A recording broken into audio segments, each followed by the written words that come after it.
Cek fakta, musisi Virgoon meninggal dunia hingga jadi trending.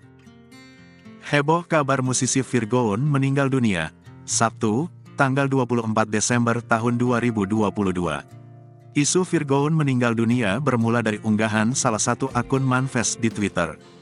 Bahkan Virgoon jadi trending di Twitter Indonesia, Sabtu sore. Setidaknya ada lebih dari 1.400 akun mencuitkan nama Virgoon. Lantas, bagaimana fakta sebenarnya? Dari penelusuran Tribun News, kabar Virgoon meninggal dunia merupakan berita bohong alias hoaks. Isu tersebut bermula dari cuitan seorang warganet melalui akun Tanyakal. Warganet tersebut bertanya pada para pengikut akun Tanyakal, apa judul lagu Virgoon favorit mereka.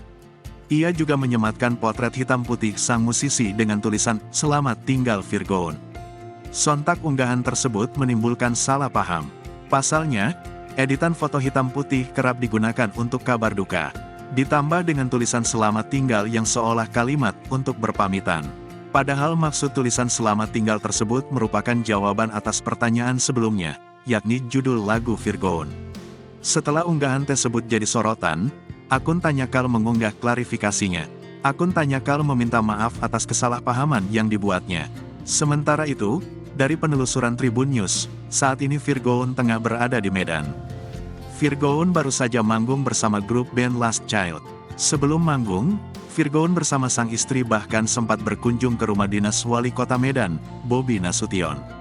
Sekitar pukul 8 pagi tadi, Virgoon bahkan masih mengunggah potret dirinya saat manggung di acara Kembali Bersinar bersama Coffee Fits, Medan.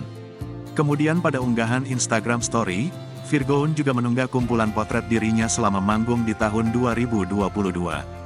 Hingga berita ini diturunkan, pihak Virgoon maupun Last Child belum memberikan pernyataan resminya.